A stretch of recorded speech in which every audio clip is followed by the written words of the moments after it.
BYD Atau One versus Honda Brio Satya. Paling tinggi penjualannya itu per hari 30. ya. Jadi 1 juta, atau dia cuma habis 10 kWh. Itu kalau di SPKLU ya. Sudah rusak semua juga mahal. Iya sih.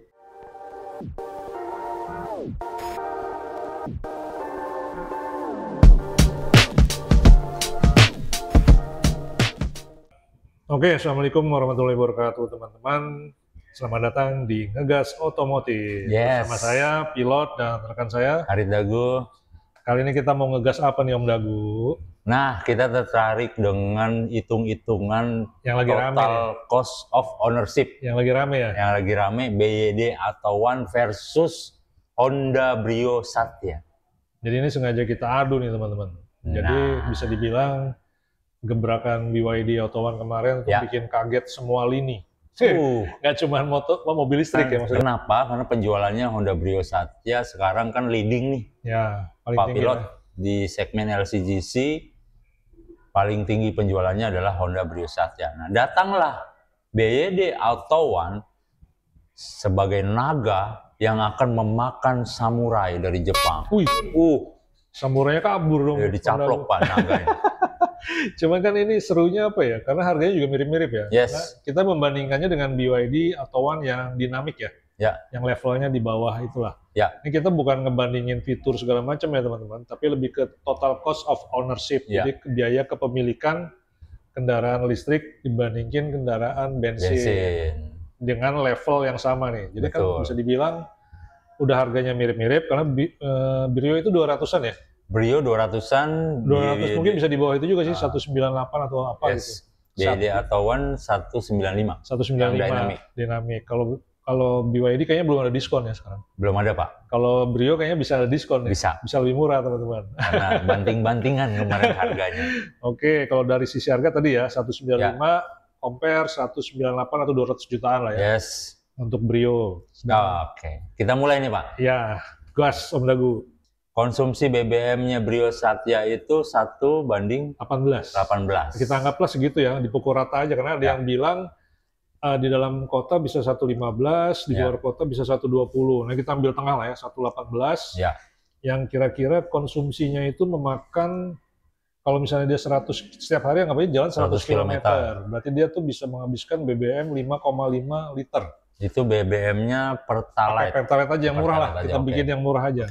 Sebenarnya kalau mau pakai Pertamax juga bisa, tapi nanti angkanya bisa lebih besar. Ya, Pertalite aja berapa jadinya? Yang 10.000 ya. 100 km per hari. Kali 5,5 berarti 55.000 biayanya. 55.000 BBM-nya. Per hari. Per hari, itu per hari. Tapi kalau sebulan dikali 30, jadi 1.666,666 lah pokoknya. Jadi 1.600 sekian ribuan gitu.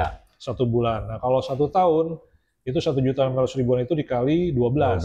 Jadinya bisa dapatnya 20 juta. 20 juta per tahun BBM-nya doang. BBM-nya doang. Itu kalau kita jalannya serutin 100 km per hari dan pakainya Pertalite. Pertalite. Tapi biasanya kalau angka yang lebih irit tuh dia pakainya yang lebih bagus sih bahan bakarnya. Ya, Pertamax ya harusnya. RON 92 ya. RON 92. Nanti tinggal dikaliin aja sih teman-teman kalau misalnya di rumah pakainya Pertamax, tinggal tambahin aja pengalinya, angka pengalinya gitu. Pertamax itu buat catatan 12.200 per Agustus turun.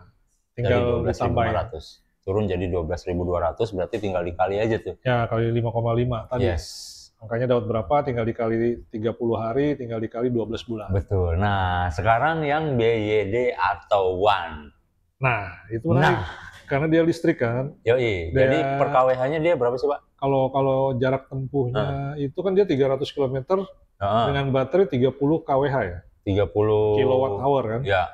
Nah, apa tadi harga listriknya itu beda-beda Om Dagu. Begitu. Kalau di SPKLU itu sekitar 2.400. 2.400. Oh, 2.400. Oke. Anggap aja 2.500 lah ya. Ya. Per kWh. Oke. Tapi kalau ada juga yang bilang bisa di rumah itu lebih murah, 1.700 per kWh, ya kan? Artinya Kalau ketika dipakai di chargeringnya di SPKLU dengan 2.400 per kWh, itu untuk jarak tempuh 100 km dia cuma habis 10 kWh. 10 kWh. 10 kWh itu dikali kWh-nya itu 2.466. 2.466. Berarti 24.600-an. Itu kalau di SPKLU ya. Dapat 100 km tuh. Dapat 100 km. Dengan 24.000. Ya, kalau di rumah 17.000 kalau di rumah. Di rumah lebih murah lagi karena dia home charging itu 1,6 ya per rupiahnya. Iya, cuman itu kan juga ini hubungannya nanti apakah itu fast charging atau charging biasa lah. Ya. Kalau ini kan harganya harga yang murah ya, charging biasa lah. Nah itu kalau dikali 30 hari tadi, kalau kita yang pakai harga SPKLU, berarti 24.660 dikali 30 itu dapatnya 739.800 per bulan. Per bulan. Kalau tadi kan kalau pakai Agia 1.600.000-an. Jadi selisihnya tuh 2 kali lipatnya. Untuk biaya bahan bakar. Terus kalau untuk setahun itu tinggal dikali 12. Jadi totalnya 8.870.000-an. Setahun. Sedangkan tadi kalau pakai Brio 20 juta. 20 juta. Itu karena pakai Pertalite ya, masih pakai Pertalite. Kalau pakai Pertamax bisa lebih kan. Itu. Berarti 20 juta dibandingin dengan 8 juta. 8 juta. Jauh ya, sepertiganya ya. Nah itu lumayan. Itu tadi banyak yang bilang kalau lu pakai mobil listrik itu untungnya di awal saat pemakaian ya kan. Itu semua biaya-biaya pajak nggak ada. Oh iya kita ngomongin pajaknya dulu. Pajaknya dulu berapa deh? Kalau pajaknya BYD atau One itu cuma 150.000. 150. Itu juga bukan pajak sih sebenarnya. Itu kayaknya sumbangan wajib dana kecelakaan lalu lintas SWD KLJ. Betul. Jadi waktu beli mobilnya pun pajaknya sudah dihilangin. Pajaknya 0. Terus waktu bayar pajak per tahunnya juga udah dihilangin. Jadi ini sebenarnya karena kebijakan pemerintah yang untuk menaikkan penggunaan kendaraan listrik. Jadi di awal pajaknya udah dihilangin semua tuh teman-teman. Betul. Sudah itu bebas ganjil genap kalau di Jakarta. Nah, itu yang penting ya. Penting itu. Kalau buat orang Jakarta. Nah, terus kalau Brio itu pajaknya sekitar 3 jutaan setahun. PKB ya, pajak kendaraan bermotor, Brio 3 jutaan ya? Iya, nah makanya juga waktu awal agak mahal harganya itu juga karena dia ada pajak.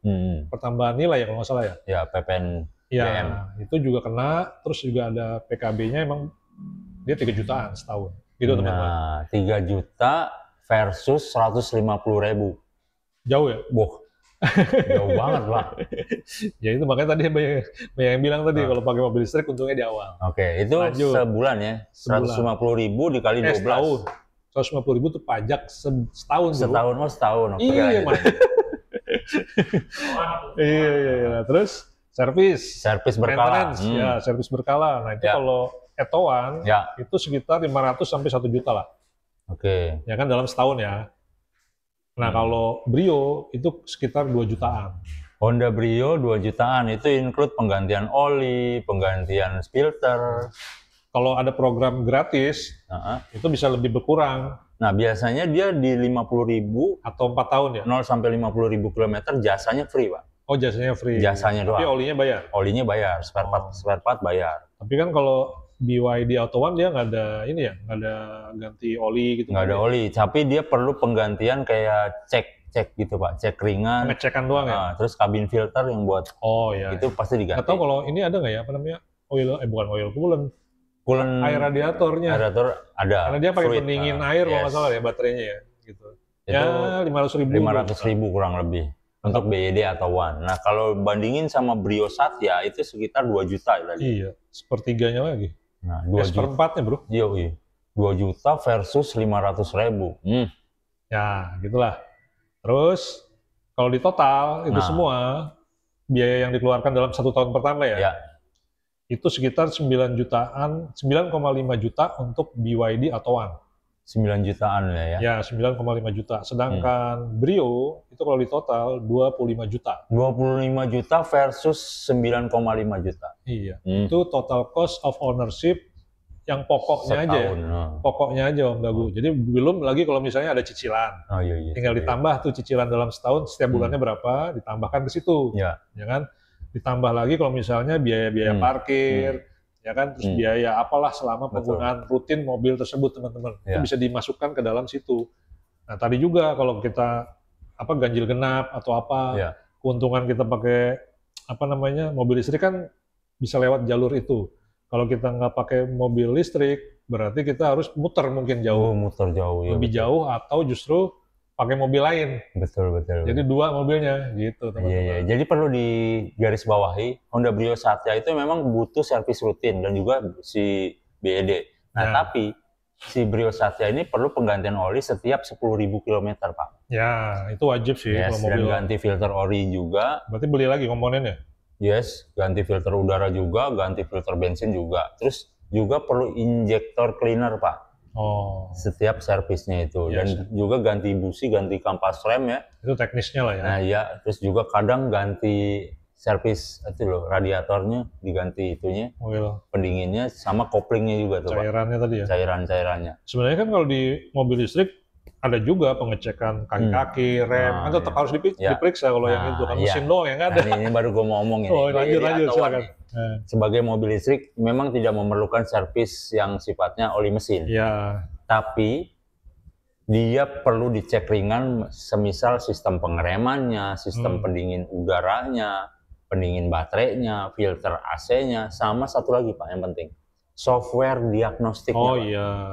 Karena dia elektrik semua. Kesehatan baterai dia. Nah, baterai health-nya itu perlu dicek. Jadi jarak interval servisnya itu lebih longgar dibanding mobil bensin. Bisa 15-20.000 km sekali. Jadi dia nggak perlu bengkel? Ya nggak perlu bengkel sebetulnya. Bengkel fungsinya itu juga buat apa? Stall itu. Karena ngecek doang pakai laptop kelar. Iya, oke. Yang mayoritas hanya servis ringan kan. Lebih simpel lah ya. Lebih simpel. Nah, begitu juga dengan biaya suku cadang atau labor cost-nya Pak, si biaya jasa servisnya itu. Si Brio ini suku cadangnya memang murah, tapi intensitas penggantiannya tinggi Pak. Sering. Karena fast moving. Sedangkan Etowan, suku cadangnya juga jarang diganti, karena memang nggak ada yang diganti. Slow moving ya? Ya, kampas rem itu fast moving, itu doang paling. Tetapi lebih mahal jika rusak, semisal baterainya Pak. Satu modul Pak, sama ada coolant khusus baterai. Itu aja sih. Ya, lebih mahal jika rusak. Kalau sudah rusak semua juga mahal. Iya sih. Cuman ini baterainya ini setengah dari harga mobilnya Pak. Bisa lebih kali. Iya bisa lebih. Tapi kan dia baterainya blade. Nggak harus semuanya ditukar. Bisa dicabut satu blade-nya aja ya. Iya. Jadi itu mungkin salah satu kelebihan baterainya BYD ya. Nah untungnya BYD ini kasih garansi 8 tahun kalau nggak salah Pak. Baterai. Nah, jadi bisa istilah anak Gen Z sekarang anxiety ya. Udah nggak anxiety lagi tuh soal baterai. Jadi nggak stres lagi mikirin itunya. Tapi ya itu tadi Om Dagu emang sih beda tadi ya, beda kebiasaan, beda teknologi, itu akan mengubah hidup seseorang sih. Betul. Jadi misalnya kalau tadinya lu beli mobil listrik itu biasanya beli mobil digunakan kemudian dijual kembali masih ada duitnya. Kalau sekarang ini kayaknya beli mobil dipakai sampai rusak gitu kan. Sampai rusak aja udah. Kalau udah mutusin beli mobil listrik. Iya, kayak tadi nih biaya penggunaan Brio kan itu sekitar 25 juta setahun lah ya. Sedangkan di mobil listrik cuma 9,5 juta setahun. Tapi begitu dijual kembali, wah ini brutal Pak. Nah, Atowan ini jangankan hitung 1 tahun Pak, hitungan bulan itu udah bisa hancur langsung ya? Resale value-nya udah drop 3 bulan pertama itu sekitar 30% Pak, drop langsung. Waduh, seru ya? Belum lagi Pak. Nanti dia keluarin baru dengan harga lebih murah. Nah, harga lebih murah, fitur lebih banyak, iya. Drop lagi tuh yang beli duluan Pak. Ya berarti emang harus dipakai sampai habis. Sampai rusak aja udah. Jadi dia emang untungnya di muka, karena di belakangnya pasti nanti kalaupun ada yang beli syukur, ya sudah gitu kan. Betul. Kalau Brio resale value-nya masih lebih tinggi gitu kan? Resale value-nya tinggi karena banyak yang nyari juga ya. Dan harganya udah terbentuk biasanya di pasar mobil bekas. Dan dia dianggap mobil bensin yang irit lah. Ya. Buat di dalam kota, buat mobil kedua, buat mobil ibunya, anaknya, ya kan. Jadi ya lebih tadi untungnya di belakang. Cuman biaya pemakaiannya emang lebih berat, lebih tinggi. Betul. Jadi BYD Atowan ini unggul di kesederhanaan perawatannya Pak. Cocok nih buat konsumen yang nggak mau ribet ya. Biaya awalnya lah. Kayaknya buat yang nggak mau punya rumah, nggak mau apa-apa, kayak beli ini aja. Iya. Tidur di mobil gitu. Tapi Brio Satya ini Pak tetap unggul dari sisi tadi resale value sama perawatan ekosistem bengkelnya itu udah banyak Honda. After sales. After sales dan juga dia punya suku cadang yang melimpah di pelosok-pelosok. Cuman PR-nya Honda itu suku cadangnya agak mahal. Agak mahal ya. Oke, halo Honda. Iya, ya emang karena image-nya Honda emang mobil yang apa ya? High class atau gimana? Nah, ya pokoknya lebih inilah dibanding segmen middle up ya.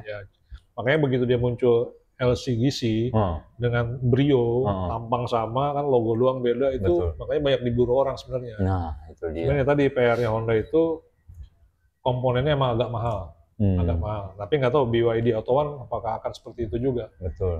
Nah, makanya kemarin di Gias itu gue tertarik dengan sindirannya Honda, Pak. Oh iya, wah itu rame nih. Ayo Om Dagu.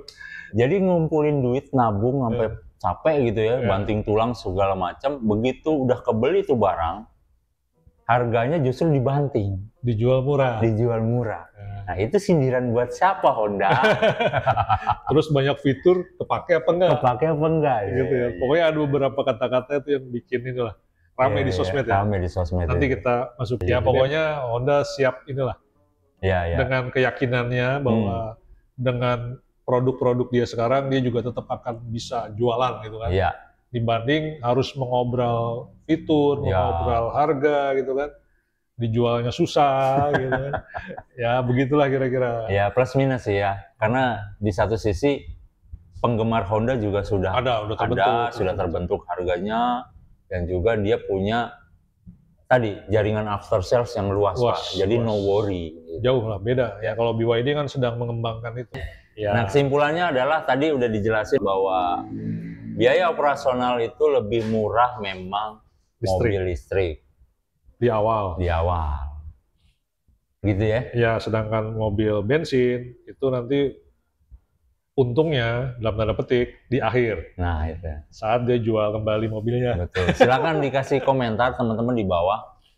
Kalaupun ada masukan ya, pilih mobil listrik, mobil bensin, silakan di bawah. Atau ada pendapat lah, atau ada yang punya Brio, silakan komen. Silakan. Nanti kita bahas. Ya biaya perawatan, konsumsi segala macam. Siap. Saya nyeruput dulu kopi Titan. Belum di-mention kita di mana, kita lagi di mana ini? Kopi Titan Mamen. Waduh. Di Tebet Dalam dari Timur. Tadi di sini diam-diam aja. Yo, diam-diam. Minum dong, Pak. Iya. Ini enak loh. Enak ya?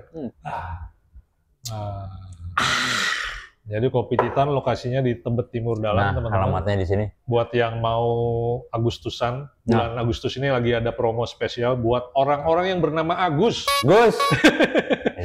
Nih, yang lahir bulan Agustus coplot. Gus. Kamu lahir bulan Agustus, dapat diskon merdeka hingga 50%. Wow, separohnya. Makan dan minum.